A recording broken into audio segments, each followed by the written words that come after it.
नमस्कार दोस्तों, कैसे हैं आप सभी का स्वागत है किरण स्टोरी टीवी में। दोस्तों, आज की इस कहानी को शुरू करने से पहले यदि आप श्री कृष्ण के सच्चे भक्त हैं तो वीडियो को लाइक और चैनल को सब्सक्राइब कर ले। आज की इस कहानी में हम लोग जानेंगे अर्जुन की प्रतिज्ञा के बारे में। जब महाभारत का भयंकर युद्ध चल रहा था, लड़ते लड़ते अर्जुन रणक्षेत्र से दूर चले गए थे।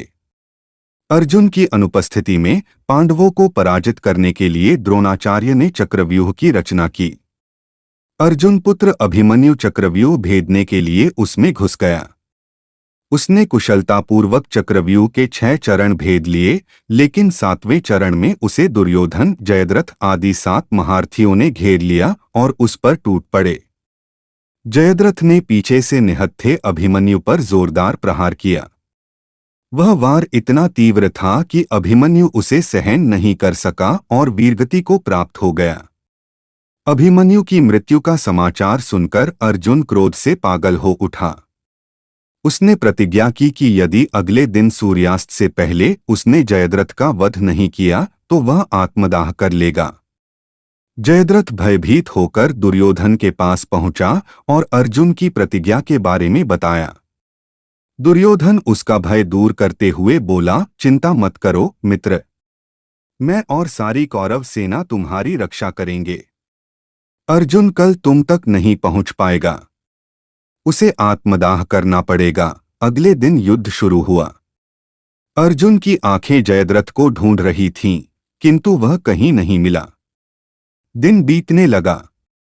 धीरे धीरे अर्जुन की निराशा बढ़ती गई। यह देख श्री कृष्ण बोले, पार्थ, समय बीत रहा है और कौरव सेना ने जयद्रथ को रक्षा कवच में घेर रखा है।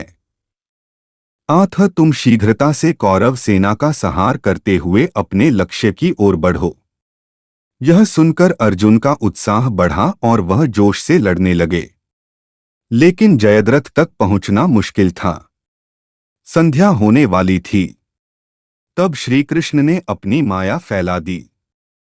इसके फलस्वरूप सूर्य बादलों में छिप गया और संध्या का भ्रम उत्पन्न हो गया। संध्या हो गई है और अब अर्जुन को प्रतिज्ञावश आत्मदाह करना होगा। यह सोचकर जयद्रथ और दुर्योधन खुशी से उछल पड़े। अर्जुन को आत्मदाह करते देखने के लिए जयद्रथ कौरव सेना के आगे आकर अट्टहास करने लगा। जयद्रथ को देखकर श्री कृष्ण बोले, पार्थ, तुम्हारा शत्रु तुम्हारे सामने खड़ा है। उठाओ अपना गांडीव और वध कर दो इसका। वह देखो अभी सूर्यास्त नहीं हुआ है। यह कहकर उन्होंने अपनी माया समेट ली। देखते ही देखते सूर्य बादलों से निकल आया। सबकी दृष्टि आसमान की ओर उठ गई। सूर्य अभी भी चमक रहा था। यह देख जयद्रथ और दुर्योधन के पैरों तले जमीन खिसक गई।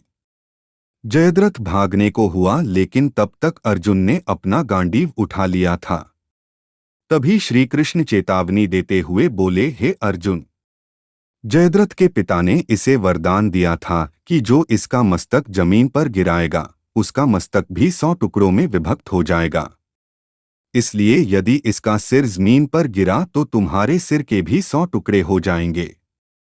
हे पार्थ, उत्तर दिशा में यहां से 100 योजन की दूरी पर जयद्रथ का पिता तप कर रहा है। तुम इसका मस्तक ऐसे काटो कि वह इसके पिता की गोद में जाकर गिरे। अर्जुन ने श्री कृष्ण की चेतावनी ध्यान से सुनी और अपनी लक्ष्य की ओर ध्यान कर बाण छोड़ दिया।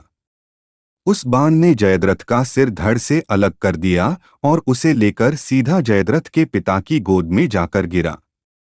जयद्रथ का पिता चौंक कर उठा तो उसकी गोद में से सिर जमीन पर गिर गया।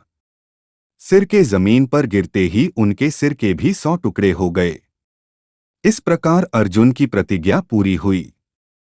तो दोस्तों, इस तरह की कहानियां सुनते रहने के लिए आप इस चैनल किरण स्टोरी टीवी को जरूर सब्सक्राइब करें और कमेंट में जय श्री कृष्ण लिखना ना भूलें।